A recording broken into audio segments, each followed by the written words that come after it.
Your body changes, your mind changes, yet the word I survives both. A leg goes numb and still feels like yours. An unwanted thought enters with your own inner voice. So, ownership and identity are already two different things. The deeper shock is that even the watcher behind your thoughts can become another identity. I'm going to show you where that watcher ends and why the answer reaches all the way to God. That numb leg is ordinary enough to catch the mind off guard. You sit too long, stand up, and for a few strange seconds the foot feels thick, distant, almost badly mapped. Sensation has changed. Control feels clumsy, yet you still protect the foot as yours. The split is ordinary enough to feel directly. The body can report itself differently while the sense of ownership keeps going. Then sensation returns and the whole thing becomes normal again. That gives you the first usable distinction. The body state can shift, body ownership can stay, and the fact that you know the shift remains. The same pressure appears in the mind. An old argument can start replaying while you are brushing your teeth. It arrived on its own. The sentence arrives using your vocabulary, your memories, your private tone, and suddenly the body is preparing for a conversation that ended years ago. The thought feels intimate because it appeared inside your mind. Intimacy makes ownership feel obvious. But presence, authorship, and identity are three different questions, and the mind usually answers all three with one word: me. Now carry that distinction into the rest of the human system. Body and mind are intimate enough to feel like the owner of experience, yet they keep changing inside the same basic fact of knowing. Anger can fill your chest, a knee can ache, an old memory can change the mood of a whole room, and through every one of those shifts, there is still the fact that the event is known. The title starts inside that gap between what changes and the presence to which the change appears. And I want to be precise here, because weak spirituality can ruin a serious subject. Body and mind deserve full respect. The harder question is, how does this human system create such a convincing sense that one changing body, one changing thought stream, and one changing biography equal the total being? Once that becomes clear, the old sentence, "I am this," starts losing some of its grip by itself. The body is the first place to look because it carries so much authority. A pain in the chest can make the future feel different in seconds. A doctor's call can make a room feel smaller. A compliment about appearance can lift the mood before you even agree with it. A night of poor sleep can make a patient person sound sharp at breakfast. The body speaks early, and the mind often arrives afterward with a story explaining what the body already started. That speed is useful. It keeps you alive. It also gives physical experience a kind of courtroom authority over identity. A mirror changes, and the mind starts talking about age. Energy drops, and the mind starts talking about decline. A scar appears, and the story starts changing. The body gave data. The mind wrote a verdict. Somewhere in that process, the word I moved from the one receiving the report to the report itself. There is a famous body ownership experiment that makes this less abstract. A person sits with one hand hidden while a lifelike rubber hand sits in view. The real hand and the rubber hand are touched in matching ways. After the signals line up for a while, the visible hand can begin to feel strangely included in the person's body map. Researchers use variations of this effect because the sense of bodily ownership can be shifted by how vision and touch are integrated. The experiment gives us a bounded scientific fact. The feeling that a body part is mine is something the nervous system actively constructs. The experiment stays inside a narrower evidence class and gives us something useful for this exact video. Bodily ownership has an architecture. It depends on information arriving together in a convincing pattern. You live inside that pattern so continuously that it usually feels like pure fact. When your hands are doing something familiar, the construction feels complete. The fingers land where you expect. A cup feels like it belongs inside your reach. You know the difference between the sleeve touching your arm and someone else touching your arm. You move through a doorway with a sense of width you rarely calculate consciously. The body map is working all day, quietly maintaining the border of this human experience. Then life changes the map. Injury changes movement. A tooth goes numb after dental work. A leg falls asleep. A scar reduces sensation. A stiff joint alters how you enter a car. The body remains deeply yours, while the way it appears from inside shifts. That alone should make you careful with the sentence, "The body is the whole of me." The body is real, sacred, and local. Identity reaches deeper than any one version of its internal map. This becomes emotionally serious as time moves on. A younger body may have recovered overnight from things the present body carries for days, while the face starts showing history and familiar patterns of strength. Sleep, appetite, and sexual energy take new shapes. The body teaches impermanence through ordinary facts. When identity is welded to one physical version, time starts feeling like theft, and every change becomes personal subtraction. A wider identity creates another relationship. The body can age and remain worthy of care. Physical limitation can be taken seriously, while the being living through it keeps a depth larger than that condition. A person can grieve what the body used to do and still refuse to turn grief into the definition of existence. That is accuracy with tenderness. You can see this in a small moment at home. Somebody reaches for a jar that used to open easily. The grip slips. There is a flash of irritation. It looks like frustration with the lid, but sometimes a whole history is hiding inside that second. I used to be stronger. I should still be able to do this. What is happening to me? The body produced one failed action. The mind added years, comparison, fear, and identity before the jar reached the counter. That little moment exposes the whole body question in miniature. If that small body moment changed how you hear the word I, like the video. A physical fact enters, memory compares it with older versions of you. Thought predicts what comes next, and emotion gives the prediction heat. By the time the pronoun arrives, a jar lid has somehow become a statement about existence. And this is where the title becomes useful in a way that feel-good spirituality usually misses. Seeing the distinction between you as the conscious being and the body gives the body more honor. It gives you enough space to listen to it properly. Pain can become information instead of a verdict on worth. Fatigue can become a condition instead of a personality. A changing face can carry history instead of becoming evidence that the real you is disappearing. The body becomes easier to honor when it stops carrying the impossible job of being your entire identity. There is a reason the old recognition tradition of Kashmir starts to become useful right here. Its philosophers were interested in something far more exact than a mystical slogan. They looked at the ordinary fact of recognition itself. You see somebody after 20 or 30 years. The face has aged, the voice has changed, your own memory has gaps.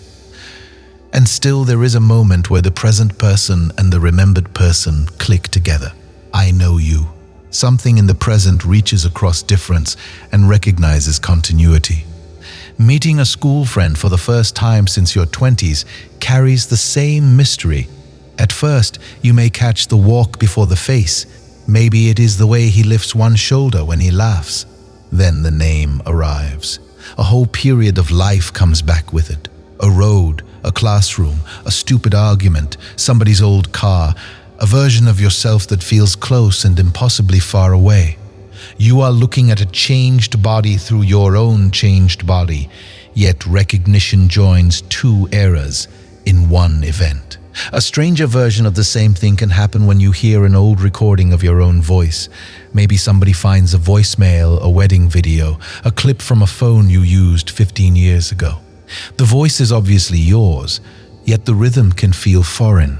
You hear a confidence you lost, an insecurity you outgrew, a phrase you stopped using, maybe even an accent that softened over time. For a second, you are listening to yourself almost the way you listen to another person. Then recognition closes the distance. You remember the room, the person holding the camera, what you wanted back then. The sound becomes yours again. That is a powerful human contradiction. Continuity survives even while the contents that once seemed to define you have changed enough to feel unfamiliar. Sometimes the recording becomes uncomfortable for exactly that reason. You hear yourself making a promise you later broke, speaking with certainty about a future that went another way, or laughing with somebody who later left your life. The younger voice feels foreign enough to show real change and familiar enough to carry responsibility. Complete sameness would erase the years that shaped you. Complete discontinuity would make the recording feel like a stranger's archive. Recognition holds the harder fact. The form changed, the story changed, and the present still claims continuity with the person speaking. That tension is where the old Kashmir philosophers found serious philosophical pressure. The recognition philosophers took that joining power seriously. They argued that awareness has continuity and self-knowing power. Experience is more than disconnected flashes, appearing and vanishing in isolation. Their spiritual conclusion went much further. The deepest I is universal consciousness, and the limited human self is that same reality experienced through contraction, through one local center. That is the source claim. Its proper category is philosophy and mystical realization, carrying a different kind of authority from a laboratory experiment. What the source does for our title is sharper. It asks us to stop treating consciousness like a blank light shining on objects. Knowing has a first-person quality. You know the cup, and you know that seeing is happening. You remember the school friend, and the memory arrives as part of your own present field. Awareness illuminates, and in the language of that tradition, awareness also recognizes itself. The person, the memory, the seeing, and the sense of I know meet in one event. That is already deeper than saying the soul is a little passenger inside flesh. A passenger has a location separate from the vehicle. A passenger could point to a seat and say, I am right here. The spiritual mistake comes when the witness gets imagined that way as a tiny invisible person behind the eyes. The Kashmir tradition presses identity wider. The body, mind, and world all appear as expressions within the same conscious reality. The world keeps its reality. Human life keeps its weight. God enters the argument as the source field itself, rather than as a separate ruler sitting somewhere outside experience. This is why the old video idea, a God having a human experience, can go much deeper now. The word God becomes dangerous when the personality hears it as promotion. The source means something more demanding. Ultimate reality appears locally as this life. This nervous system anchors one human point of view. Biography carries one human history, and choices leave consequences that belong to this center. Yet the source of the knowing itself reaches beyond the private story. That kind of godhood should actually make your life more ordinary in a good way. You still need to apologize when you are wrong. You still have to pay a bill. Your knee still hurts if the knee is injured. A person you love still has the power to hurt your feelings. The human chapter stays fully present while the mystical claim changes the depth from which it is lived. And this is why Trika is such a strong root for this particular subject. It treats the world as a real expression of the absolute. The street outside, the argument in your kitchen, the body getting older, the text message you keep rereading, the silence after somebody dies, the excitement when money finally comes through. All of it belongs inside the sacred field. The field, appears as the whole situation. Recognition means the source is already present inside the experience that looks ordinary. The hand example becomes sharper here. The nervous system can shift a sense of ownership toward a rubber hand when the signals line up. The recognition tradition then asks a completely different question. What is the nature of the awareness in which real hand, rubber hand, ownership, surprise, and the experiment itself become known? Science describes how the body map changes. The spiritual source asks, what kind of reality can contain the changing map and the knowledge of change together? Those questions can support each other while keeping their evidence categories distinct. Now, there is another reason this source has weight for an older listener. After several decades, continuity is something you have watched with your own eyes.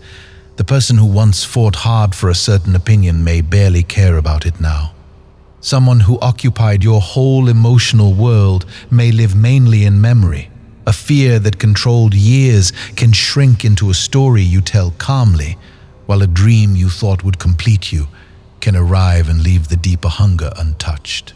Time keeps changing the contents of me, then quietly asks why the owner of the word still feels continuous.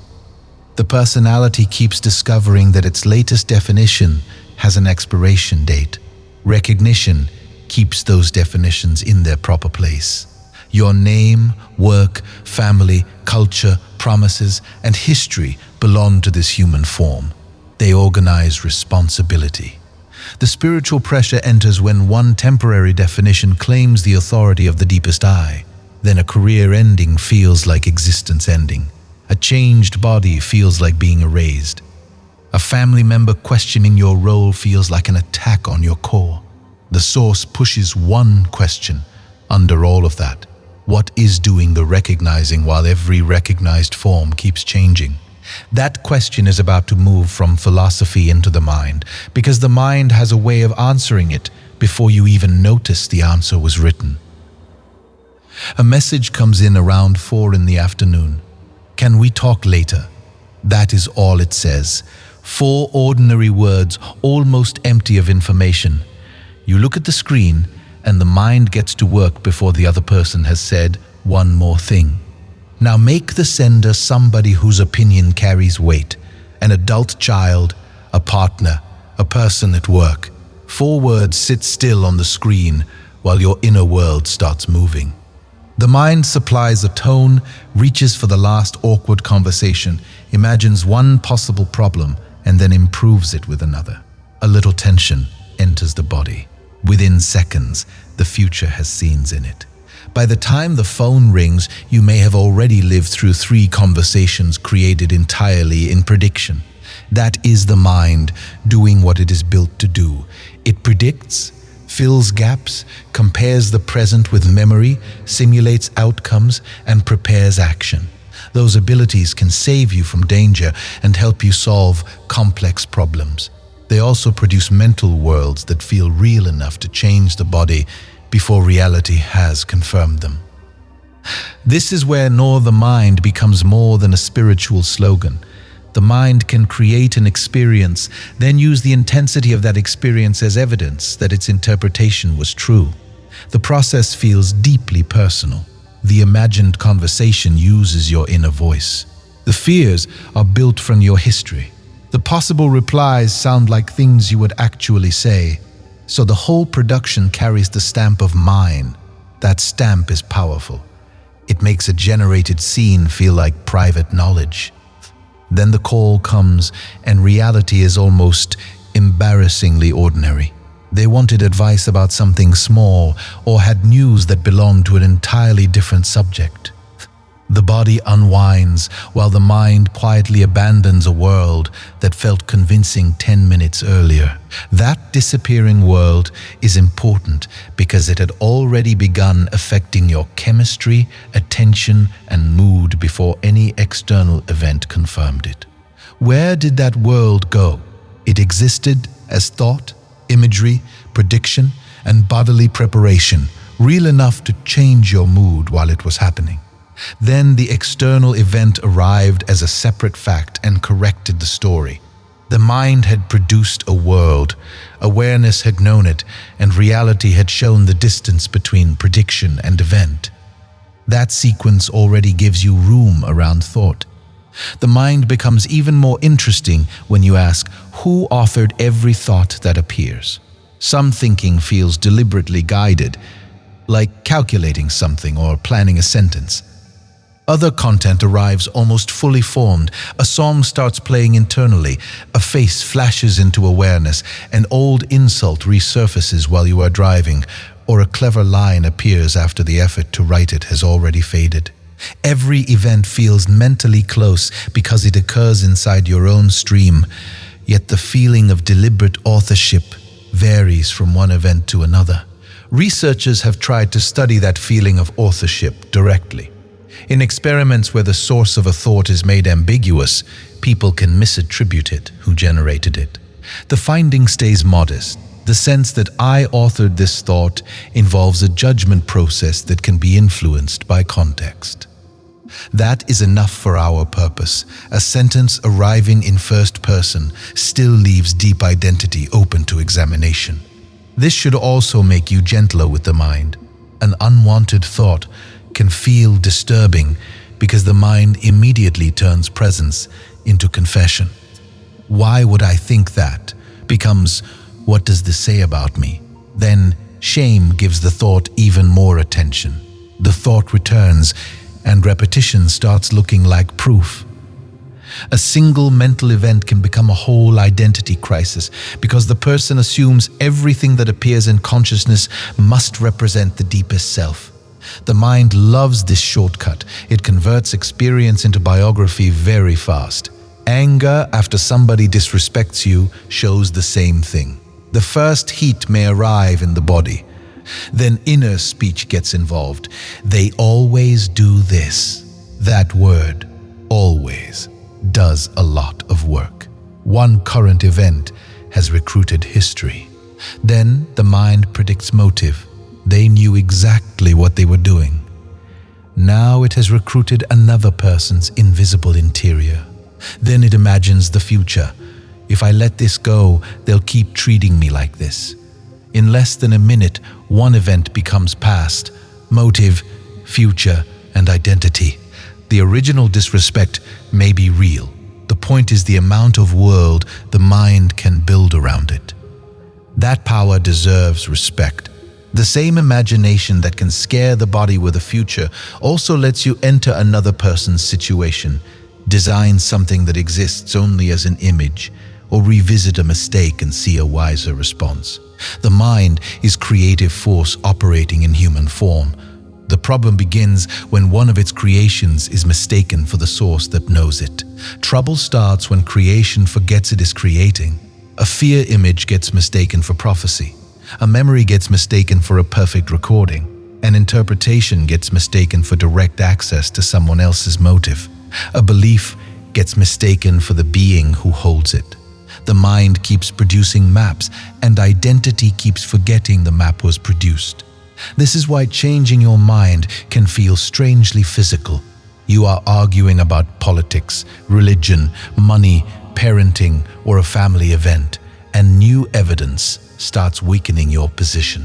The mind can feel the old structure giving way before the mouth admits it. The chest tightens. You search for one more reason. You remember who else agrees with you. You start thinking about what changing your view would mean socially. A simple update becomes a threat to belonging and self-image. If the mind were merely a neutral calculator, correction would be easy. The mind is woven into identity, memory, relationship, and status. That is why one new fact can feel like pressure across the whole body.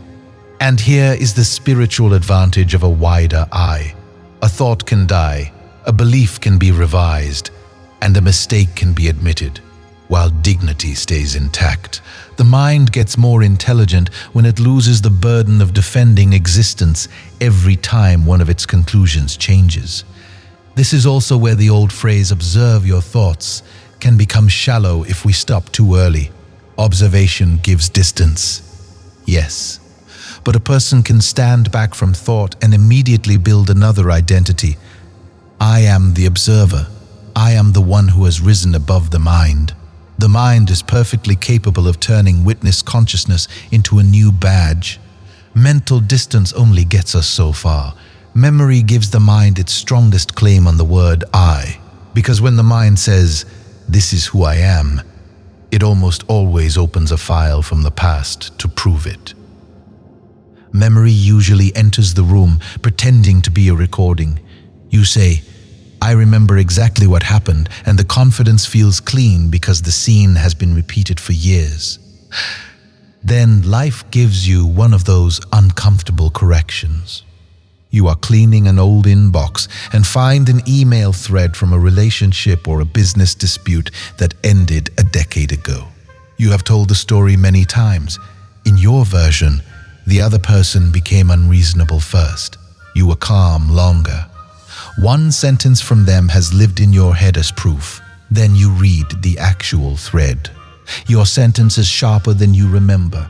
Their reply contains context that disappeared from your retelling, and even the order of events is slightly different. What happened is ordinary and uncomfortable. Autobiographical memory has met a record that stayed outside the living story. Research on autobiographical memory describes remembering as a constructive process.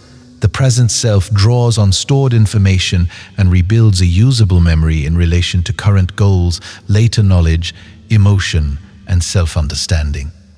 That makes memory alive, selective, and tied to the person doing the remembering now. The email can feel almost insulting because it threatens more than one detail. It threatens the identity that has been using the detail. Maybe you became the one who was betrayed. Maybe you became the one who always had to be reasonable. Maybe the story explained why you stopped trusting a certain kind of person. If one old scene changes, the mind senses a larger structure moving behind it. This is where biography becomes sticky. A life story organizes enormous amounts of experience into something the mind can carry. You need that. You need to know which child is yours, which promise you made, where you came from, what money you owe, who hurt you, who helped you, what you learned, what you refuse to repeat. Biography gives responsibility a timeline. The spiritual problem arrives when the timeline becomes a prison guard. A family gathering can expose this faster than a lecture. You walk in carrying the person you became through work, children, losses, private battles, and years of trying to become less reactive. Then somebody uses the old nickname in the old tone. Your body answers before your philosophy does. A younger version of you suddenly feels much closer than the life you built since. The shoulders change a little. Your voice changes. A joke from a sibling lands with a history attached to it. One question from a parent sounds ordinary to everyone else and carries a whole childhood inside your chest. The mind reaches backward for evidence, and suddenly the current conversation becomes crowded with earlier versions of everyone involved. The younger you, the younger them, the old hierarchy, the old shame. You can be 50 years old and answer one sentence from the age of 15. That is an extraordinary thing when you really see it. The present body is in the room. The present mind has decades of additional knowledge. Yet a familiar cue can recruit an earlier identity with frightening speed. Karma, in the way we often teach it here, becomes very concrete at that point. Repetition has stored a root. The root can run through posture, tone, memory, expectation, and action before reflective thought catches up.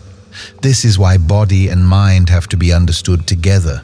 Old experience returns as bodily readiness, story, and social expectation at the same time.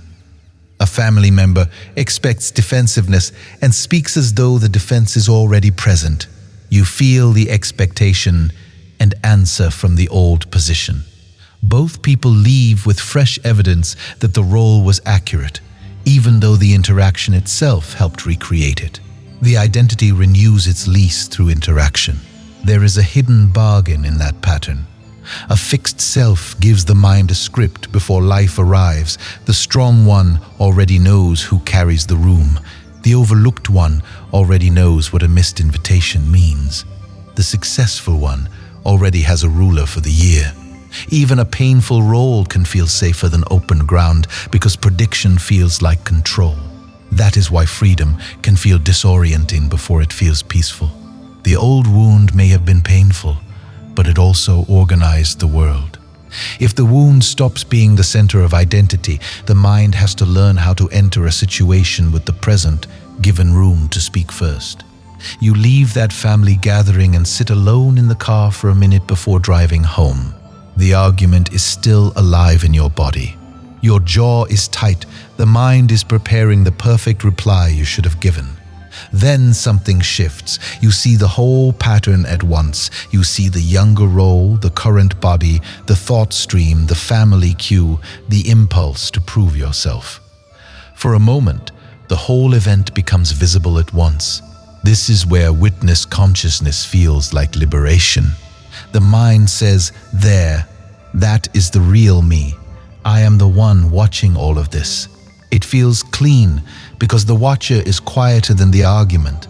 The watcher seems untouched by the family role.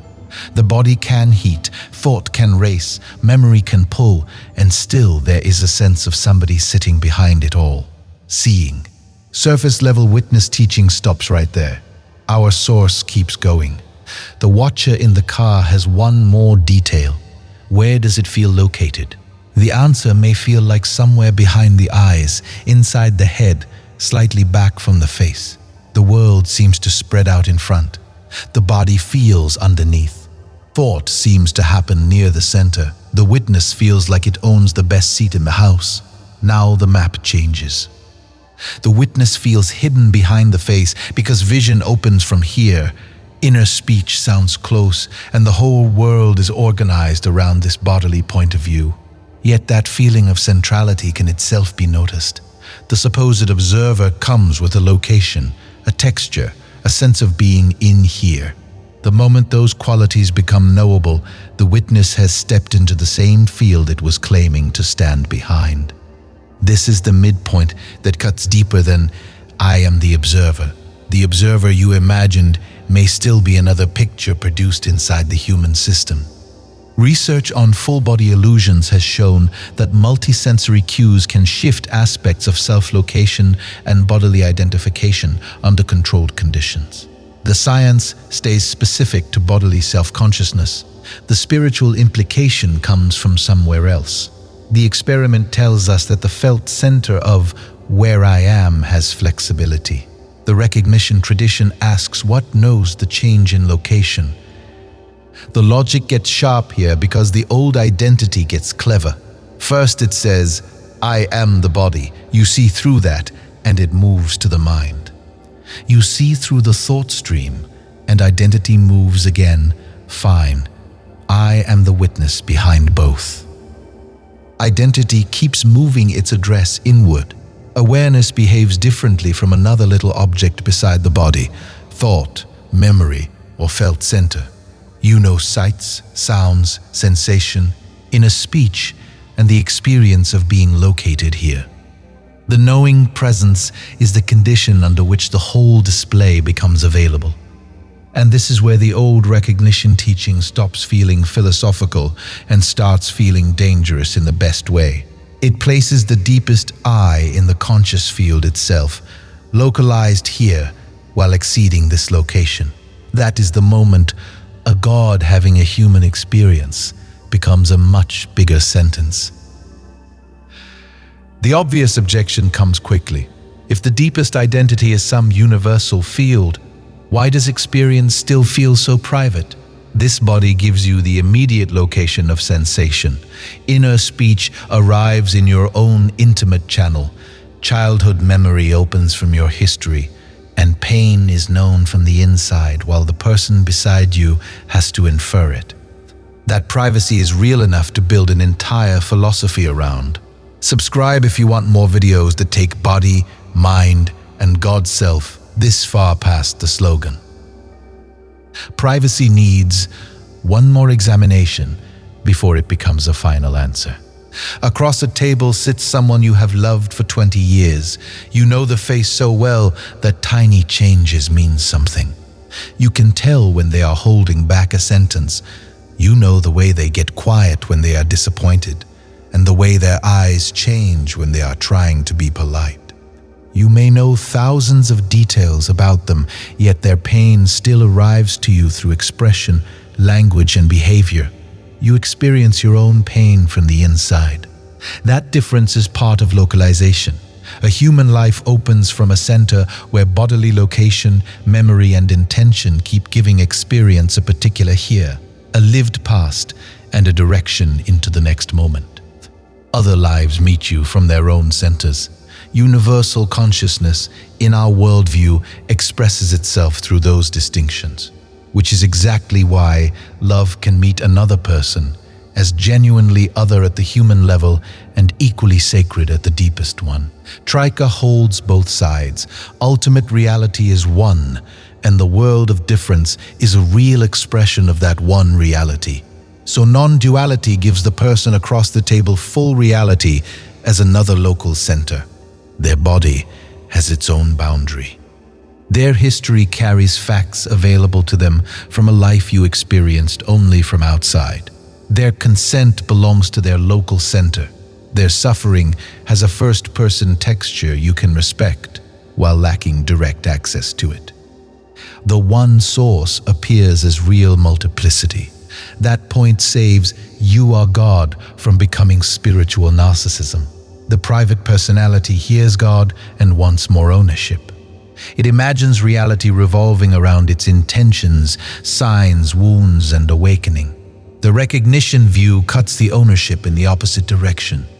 If the source truly appears as all experience, then the stranger, the person who disagrees with you, the animal outside, the body in pain, and the difficult relative all belong to the same sacred field. Godhood becomes less about enlarging the person and more about seeing through the person's claim to exclusivity. You can test that at a dinner table faster than in a temple. A partner says, "You hurt me yesterday." The mind immediately remembers what you meant. It remembers the pressure you were under. It knows the other person also said something unfair. Your private center has an entire case ready. If identity is fused with that case, listening feels like surrendering reality. You interrupt, explain, correct details, and defend intention before the other person finishes describing impact. The wider view changes the order. Their experience enters as data from another real center. Your intention stays real. Their hurt stays real. The conversation becomes large enough to contain both.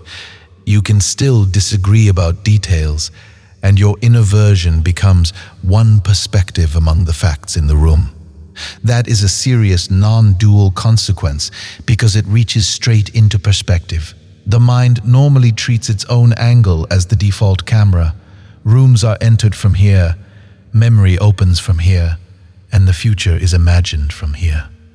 During conflict, that local angle usually supplies the first reconstruction while the other person's interior has to be inferred. Spiritual maturity widens the camera while preserving the fact that you still have a local seat. This is where compassion becomes a form of intelligence rather than a soft emotion. Another center contains a world as immediate to them as yours feels to you. Built from a body and history you only know through what reaches you across the table. They can still be wrong. You can still leave or set a hard boundary. Recognition simply prevents your private model of them from becoming more real than the living person in front of you. Body, mind, and witness have now returned to the world where the teaching has consequences. Human life keeps the teaching honest because actions land somewhere. A slammed door makes sound in a shared house. Chronic sleep loss changes the quality of thought, and a cruel sentence enters another person's body as a real event. Interpretation can later change, and witness consciousness can create room around the reaction, yet consequence keeps the philosophy connected to earth. Non-duality then widens the interaction rather than erasing it. The person across from you belongs to the field too. That is a cleaner kind of spirituality because it can survive ordinary friction. It also answers a fear that can appear when identity starts widening. Am I going to lose myself?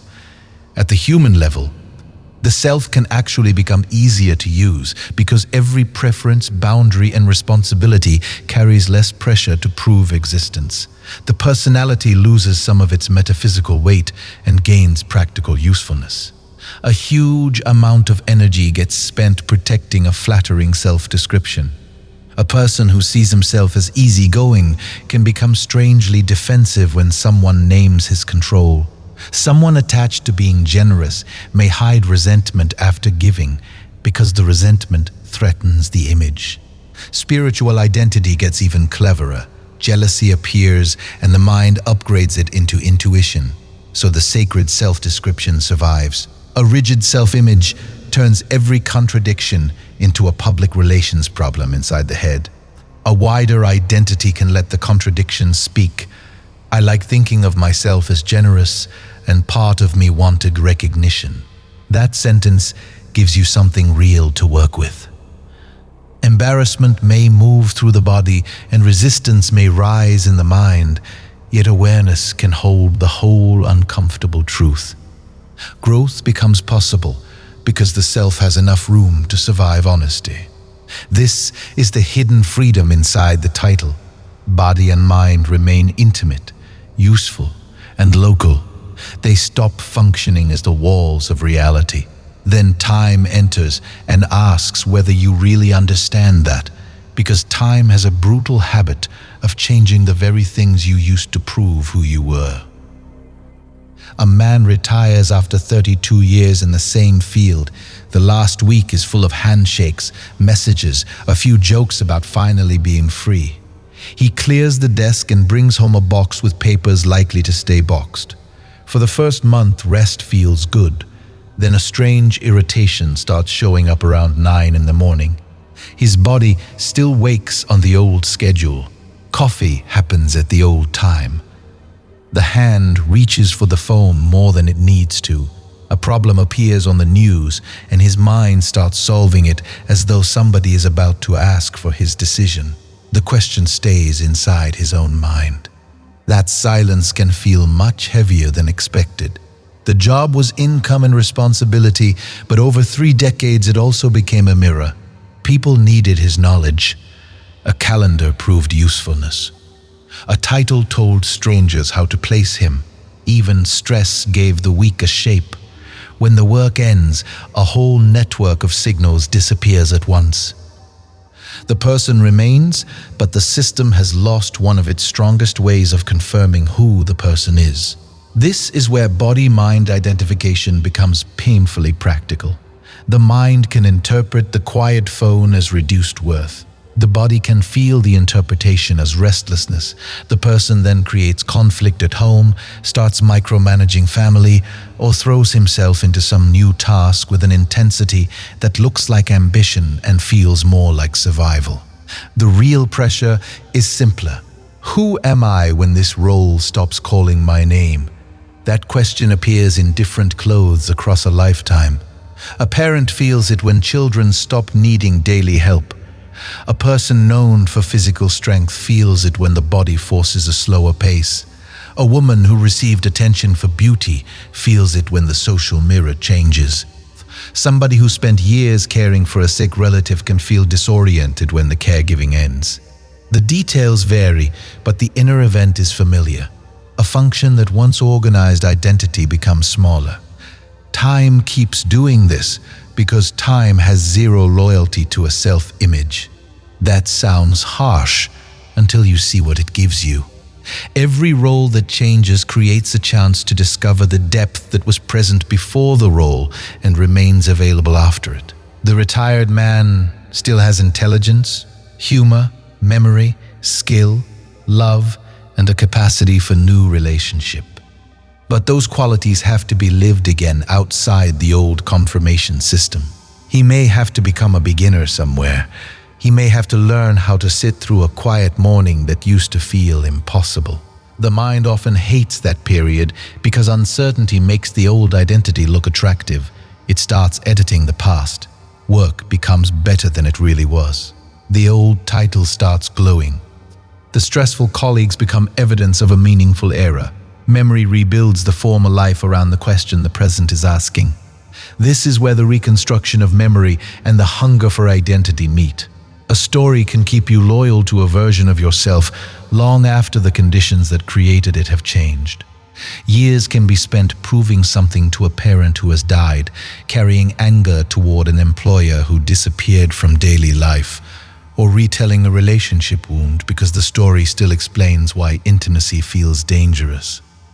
The past begins paying identity income in the present. Then the recognition teaching comes back with pressure. Awareness was present before the role, through the years when the role organized life, and again when the role fell away.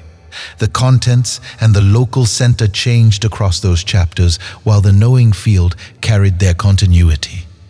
This can transform aging in a way I think younger spirituality often misses. Aging is easy to discuss as philosophy, while the body still feels almost unlimited. It becomes different when recovery takes longer, when sleep changes, when a parent dies, when friends start carrying serious diagnoses. When you realize a certain decade of your own life has become memory, the body begins teaching impermanence directly.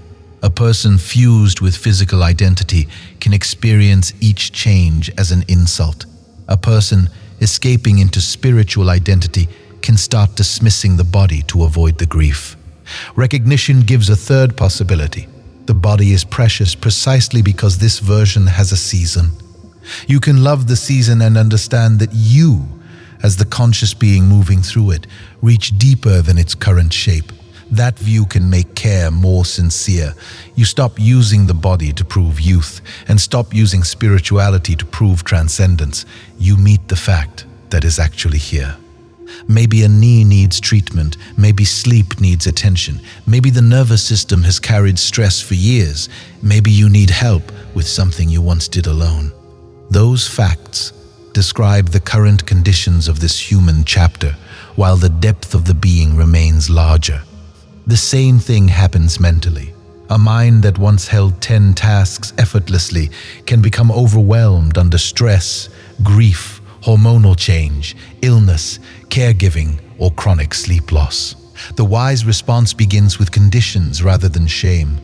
A thought stream under pressure deserves care and context. Identity gets out of the way long enough for reality to be assessed. That line is important because nor the mind can be abused just as easily as beyond the body. Someone can start treating mental distress like spiritual advancement. Another person can use non-dual language to avoid therapy, medicine, or an honest conversation.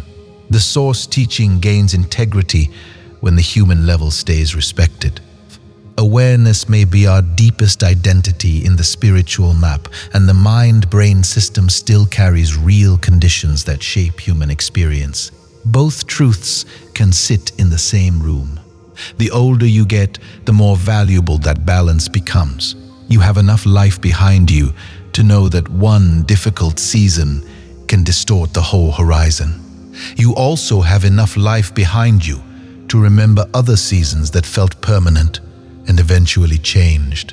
That memory can become wisdom instead of nostalgia. The retired man eventually finds a new rhythm.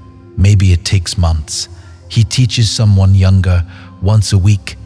He spends more time with a grandchild. He realizes that his wife had built an entire daily life around the house while he was mentally living inside the company. He starts walking in the afternoon because the body feels better afterward. The new life carries a different shape, and slowly, that becomes the point. He was using a role, then the role ended. The being living through it remained available for another form of life. That is a deeper proof than repeating, "I am awareness in a quiet room." Life removed the name tag and asked what was still here. There is a final place where this teaching has to be tested, and it is the place spiritual language loves to avoid. Consequence. A man spends months reading non-dual philosophy. He gets very good at the language. He can talk about awareness, ego, the absolute, and the illusion of separate identity with real intelligence. Then his partner tells him that a pattern in the relationship has become painful. He feels the familiar heat of being criticized. But now the mind has better armor. Instead of arguing in ordinary language, he says the pain comes from identification. He explains that the separate self is creating the conflict. He sounds calm. His partner feels erased. The old ego found a higher vocabulary. That scene is useful because it exposes the difference between insight and possession of an idea. If recognition is real, the other person becomes more fully real to you. Their experience enters the field with its own weight. The fact that all experience arises within ultimate reality gives you fewer excuses for treating another center like scenery around your enlightenment. This is where "you are God" earns the right to remain in the video. A surface reading of the phrase can sound like spiritual promotion. You are bigger than human, bigger than the body, connected to cosmic power. The deeper version has more pressure. Ultimate reality is appearing through this center, and it is also appearing through the center across from you. Godhood expands responsibility because private importance loses its monopoly. Then the partner's boundary, a child's independence, a stranger's dignity, and even the body's warning all enter with their own weight. You remain fully human while the private story loses its monopoly on the room. That is the power test for this title. If thought has truly lost some of its claim to ultimate identity, correction gains somewhere to go. A changed role can hurt while a new season still opens, and a physical symptom can receive serious care while remaining a condition of this body rather than a verdict on existence. The proof is less mystical than the slogan, which is exactly why it has weight. The proof starts showing up in behavior, and this is exactly why I want a clean safety boundary around the metaphysics. Experimental work can show that bodily ownership has moving parts. Memory research can show that remembering is reconstructive, and studies of thought agency can expose conditions where authorship judgments shift. Those findings describe features of human self-experience. The recognition tradition begins from a different kind of authority and makes the larger metaphysical claim that awareness is fundamental and universal. Keeping those jobs distinct gives the whole lesson more credibility. The channel stands strongly in that spiritual claim. Honesty gives the claim a clean edge.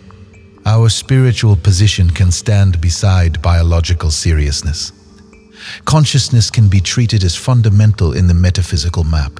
While a brain under stress still deserves care, a sacred body still deserves a doctor when needed, and a powerful inner state still deserves careful interpretation.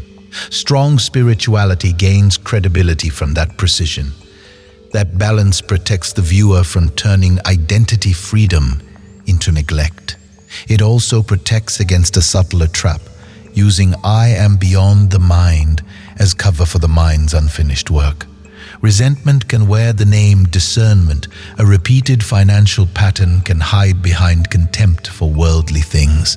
And chronic harm in relationship can be dismissed as ego. The spiritual sentence then becomes camouflage for the exact pattern recognition was supposed to expose.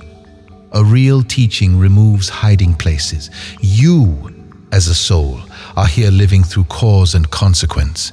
The mind you use has habits. The body carries those habits in timing and reaction. Karma shows up through what gets repeated. Recognition gives you a wider identity from which to see the pattern, and the seeing has to enter action or the old groove keeps collecting evidence. This can be very simple. You notice the urge to defend yourself and let the other person finish one sentence. You realize an old memory may contain a present interpretation and check the record before accusing somebody. You feel a body symptom and seek clear information before letting fear write the future. You catch a thought using the word always and realize the mind is trying to turn history into destiny. Those moments have spiritual weight because the mislabeled self is losing command in real time. The proof can look almost boring from the outside. An apology comes earlier, an opinion changes when better evidence appears, help gets requested before pride turns into damage and disagreement stops becoming a verdict on worth. The person becomes less fascinated with proving spiritual unusualness and more available to reality. Ultimate reality already exceeds the personality's need to impress. The local life becomes valuable through clarity. And when clarity grows, body and mind come back into their proper intimacy. Strength can be enjoyed as a function, deep thought can serve as a tool, personality can carry character, and history can guide the present, while the source of identity stays deeper than all four. That is the edge I wanted this video to reach. The title begins by pulling identity away from body and mind. The deeper teaching returns you to both, with more love, because the body and mind are finally relieved of an impossible burden. They get to be human. Near the end of a normal weekday, a crosswalk fills as the traffic light changes. The crowd looks completely ordinary. A woman has grocery bags cutting into her fingers. A man in work clothes glances at the signal and then at his phone because he is already late. An older couple moves at the pace of one sore knee. A child asks a question that the parent is only half hearing while watching the cars. From a distance, it is ordinary movement across painted asphalt. Inside every body, an entire private world is active. The woman with the groceries is thinking about someone waiting at home. The late man is rehearsing the first sentence he will say when he arrives. The older man with the sore knee knows exactly where the ache begins when his foot hits the ground, while the person beside him can only adjust pace and guess. The child sees the signal, the buses, and the adults from a height that changes the whole geometry of the street. Each local center feels immediate from the inside. That is the human experience. The world arrives from a particular here, thought gives that here meaning, and memory keeps folding each new street into a life. The word I rides through the whole process so naturally that decades can pass before anyone asks what it has been pointing toward. The light stays green for a few seconds. Two strangers move around each other automatically. One shifts a shoulder, the other changes a step. Their bodies solve the distance before either mind needs a sentence. Then they pass and continue into separate evenings. One may go home to an argument. One may receive good news before dinner. They would probably disappear from each other's memory almost immediately. Yet for that brief crossing, one field of life held both centers in relation. That is where the recognition teaching becomes beautiful to me. In our worldview, ultimate reality expresses itself through the local person. One set of eyes looking from here, another set looking from there, each carrying a distinct human life. Difference becomes part of the expression, and the deepest identity opens beyond the private border, while the human center stays fully human. So the phrase, "a God having a human experience," loses some of its grandiosity right here on the street. God is the source. Human is the local form. Experience is the meeting point where source appears through this body, this mind, this history, and this exact set of conditions. The body remains precious because the crossing happens through feet that can hurt, age, heal, and carry you somewhere. The mind remains powerful because it names the destination, remembers why you are going there, and decides what to do when something unexpected happens. The deeper presence gives those functions a larger ground. This is where I would leave the old obsession with escaping the human behind. The sacred thing is happening through the human. Your body is where God contact becomes tangible. Your mind is a creative power inside awareness. Confusion starts when either one carries the total weight of identity. The old recognition teachers would say the deeper answer is already here. Before the search begins, the source is present as the one looking for the source. The spiritual work is recognition, seeing through the contraction that made universal consciousness feel like one frightened little center defending its biography against the world. If you want to mark the exact distinction this video was built around, comment "Nor the mind." The crowd reaches the far curb and immediately starts breaking apart. The woman with the groceries turns left, the older couple keeps straight, the late man moves faster once the pavement opens. The child looks back at something in the road and gets gently pulled forward. For a moment, the scene had one shape, then the shape disappeared. Your life has done that hundreds of times. A school year once felt like the whole world, then everybody scattered. A job had names, routines, enemies, inside jokes, and a desk that felt permanent. Then the building changed, or you changed, or the work ended. A relationship created its own private universe of places and phrases. Then the universe changed form. Even the face you carried into those years has moved on. And still the word "I" crossed every one of those worlds. That continuity deserves more respect than a slogan. The word followed you when the body's border felt unquestionable, followed the inner voice when thought sounded self-authored, followed memory as the past was rebuilt in the present, and finally retreated into the quiet watcher behind the face. Each refuge felt final for a while. Each one eventually appeared inside something wider. Then the small identity reached its final refuge, the field itself. That is where the God language belongs. You, as a soul moving through this body, are a localized expression of the ultimate reality. This lifetime gains texture through the body, intelligence and story through the mind, and consequence through the choices made from this center. Relationship keeps introducing other centers with equal sacred depth, while time keeps loosening definitions that once felt permanent. The traffic starts moving again.